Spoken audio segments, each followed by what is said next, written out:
Now, why would we pay somebody only $4 an hour? They're not very valuable to the marketplace. Now, we got to make that distinction, to the marketplace. Might be a valuable brother, a valuable member of the community, a valuable member of the church, valuable member in the sight of God, to the human family, of course, those kind of values. But to the marketplace, which is called what? Reality. Reality is, if you're not very valuable, you don't get much money. Those are called the facts. I mean, that's how that is. Well, then how do you get more money? Simple answer. Somebody says, well, I'll go on strike for more. Well, here's a major problem with that. Here's a major problem with that. You can't get rich by demand.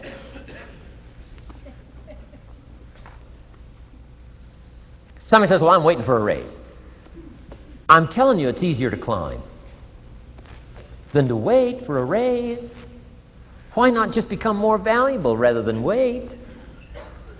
I'm telling you, that's the key to all good things. Becoming more valuable.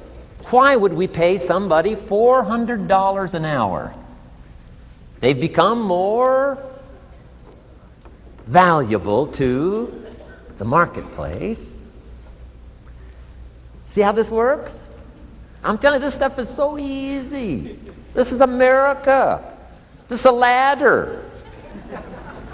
How far is it from 4 to 5? I'm telling you, it's not far. $4 to $5 an hour? If you work for McDonald's, haul out the trash, they'll pay you $5 an hour. If you whistle while you haul out the trash, they'll pay you $5 an hour. I'm telling you. You'll get an extra $1 just for a good attitude. Yay, McDonald's. Wear the hat. Incredible. $5. And then you just keep becoming more valuable, more valuable, more valuable. I got a telephone call 5 years ago. Company said, we're ready to expand internationally. We need some help. I was sort of semi-retired. Right? Looking for the next exotic beach. They said, no, Mr. Rohn, we got a project for you. Right? Going to expand internationally. We could use your help. Next little while, we'll add some millions to your fortune, make it worth your while. I said, okay. I thought later, isn't that interesting that they called me? My second thought was, of course they'd call me. Who else would they call? I mean, you know, I can get the job done.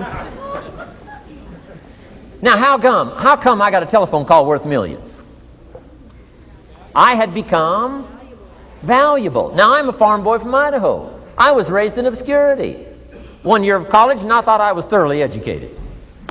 Made all kinds of mistakes galore. At age 25, the creditors are calling me saying, hey, you told us the check was in the mail. I got pennies in my pocket. I got nothing in the bank. I'm behind on my promises. How come I get a telephone call 5 years ago and it's worth millions?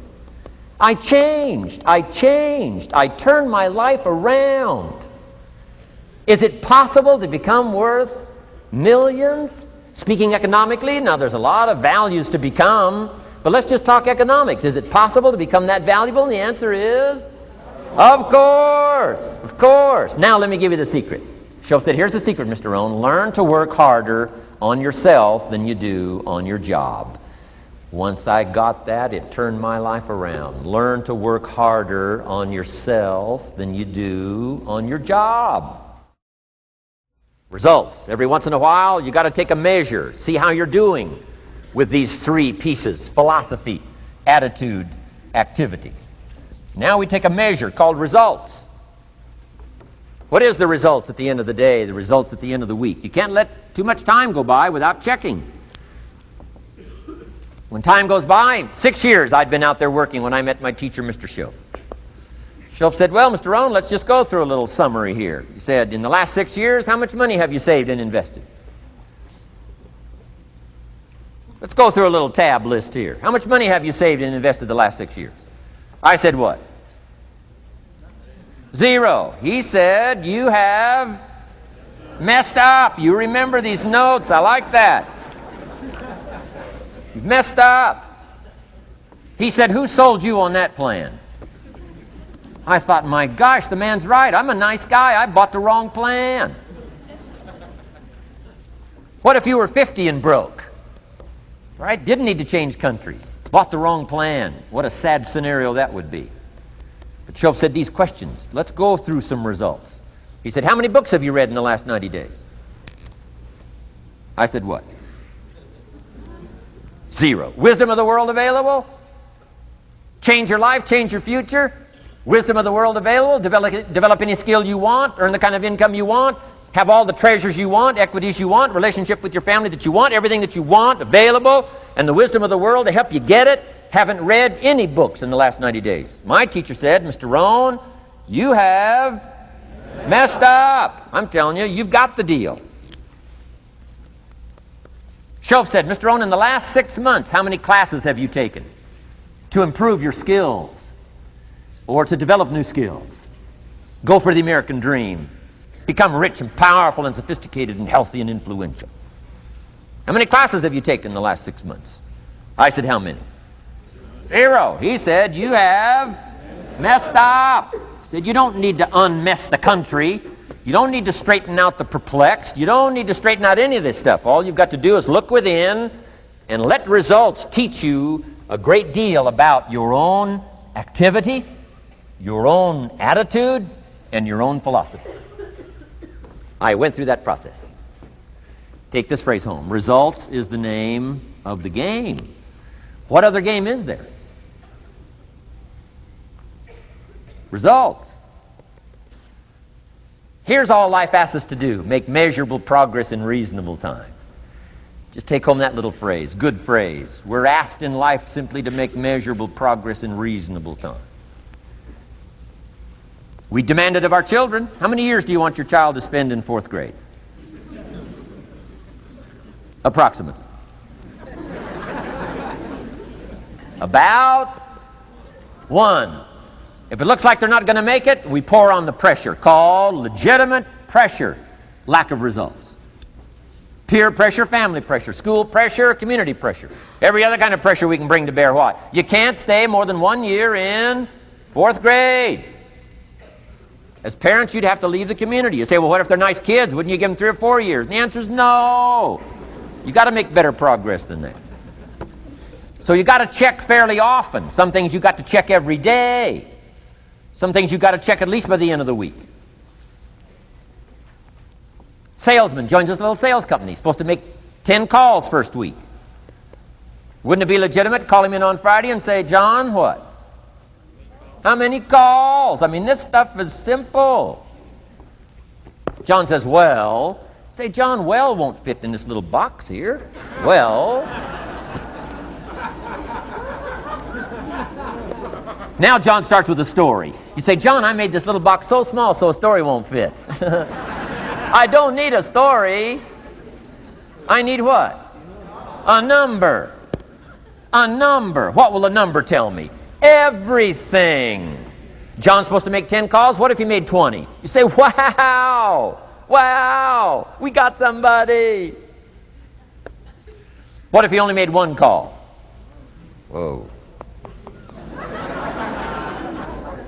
Will that tell us something about John's philosophy? And the answer is yes. Will it tell us something about his attitude? Of course. Will it tell us something about his disciplines? Of course. And if he wants a lesson in life change, all he has to do is be willing to face the numbers and come up with the results that will teach you to either celebrate if you got good results or fix whatever needs to be fixed in your philosophy, attitude, activity called disciplines. You don't need to go anywhere else. I do believe in affirmations. They are valuable as long as you affirm the truth. Because it says in ancient scripts, the truth, what? Will set you free. Free to do what? Amend your errors and pick up new disciplines. That's what the truth is for, to help us amend our errors and pick up the disciplines for life change. That's what the truth is for. So I do believe in affirming the truth. If you're broke, best thing to affirm is, I am broke. You put that up on the refrigerator where you can see it every day. I mean, that's how you do that. Now, if you need a little additional affirmation, you just put up there, I'm 40 and broke. I mean, you know, that ought to do it. And if you need just a little more, put up there, I live in America and I'm 40 and broke. That's enough to turn your life around. It says, hey, something is Wrong. Somewhere I have messed up. And I'm telling you, if you'll start with that, it's called the process of life change, and it doesn't matter how small the process is to start. One discipline starts it, and then one discipline feeds another, and the first thing you know, you've got this whole cycle in an upward positive motion. And it's called life change. It's called income change. It's called health change. Relationship with your family change. Equities unprecedented that you can have in numbers that will stagger the imagination if you do not curse what's available and start amending what's possible to get the results that you want. I don't think I can put it in any better language. Let me give you the day that turns your life around as quickly as I can. I got 4 parts to the day that turns your life around, and then we're finished for the day. Number 1, disgust. Disgust. Disgust is a negative emotion, but it can have a very positive, powerful effect. Disgust says, I've had it. What an important day that could be. I've had it. Wow. I met a beautiful, powerful, accomplished executive lady in New York. The company invited me to come in. This lady was a vice president, extraordinary lady. I got to know her, and I found out her story. I said, how did you get here? Big income. And she never went to college, never went to university. I said, how did you get here? Executive, powerful, income. She said, well, let me tell you part of the scenario. She said, when I was a young mother a few years ago, she said, one day I asked my husband for $10. And he said, what for?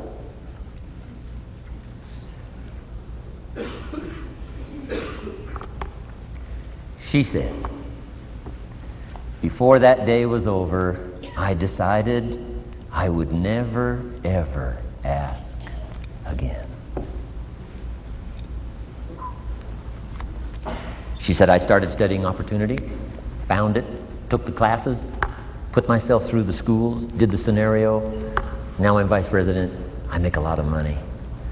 And she said, I kept my promise. I've never, ever had to ask again. It's called a life-changing day. The day you say, enough is enough. Now, if you can add an act to your disgust, it helps. A man takes a shotgun to his car, blows out every window, destroys every tire, puts 100 rounds in it, and says, I've driven this embarrassing thing for the last time. And then he saves it. He saves it. And later when somebody says, how did you become rich and powerful? He says, let me show you this car. One day I'd had it up to here, I blew it to smithereens. Enough is enough. Powerful. Here's the last 3. Next is decision. Decision making is a life-changing day. If you went home today and in the next few days cleaned up a list of decisions, it could furnish enough inspiration for the next 5 years, 10 years. What an inspiring day, the day you can bring yourself to decide. And here's the 3rd one, desire, wanting too bad enough. Who knows the mystery of that? We don't know. But here's something I do know. Sometimes desire waits for a trigger, waits for something to happen. Who knows what the happening may be? A song, the lyrics, a movie, the dialogue, a seminar, a sermon, a book, an experience, confrontation with an enemy, a conversation with a friend who finally levels with you. Whatever the experience it is, it's so valuable. And here's my best advice. Welcome all experiences. You never know which one is going to turn everything on. Don't put up the walls. The same wall that keeps out disappointment keeps out happiness. Take down the walls. Go for the experience. Let it teach you. And here's the last one. Resolve. Resolve says I will. 2 of the most powerful words in the language. Benjamin Disraeli said, nothing can resist a human will that will stake its existence on its purpose. Shortly put, I'll do it or die. Best definition of resolve I got from a little junior high girl, Foster City, California. I'm going through some words one day. I got to this one and I asked the kids, who can tell me what resolve means? Some didn't know, some tried. Interesting. The last one was the best. Little girl about 3 rows back, she said, I think I know, Mr. Rohn. I said, what? She said, I think resolve means promising yourself you will never give up. I said, that's the best I've ever heard. She's probably giving seminars somewhere today, right? I mean, that's the best I've heard. I asked the kids, how long should a baby try to learn how to walk? How long would you give your average baby? Before you say, hey, enough's enough. No. Any mother in the world would say, you're crazy. My baby is going to keep trying what? Until. What a magic word. I want you to write it down. Until. Promise yourself you'll read the books until your skills change. You'll go to seminars until you get a handle on it. You'll listen to it until it makes sense. You'll go for it until you understand it. You'll practice it until you develop the skill. Never give up until, however long that is. Step by step, piece by piece, book by book, word by word, apple by apple. Walk around the block, walk around the block. Go for it. Don't miss the chance to grow. And resolve that you'll pay the price until you learn, change, grow, become. Then you'll discover some of life's best treasures when you pay that price.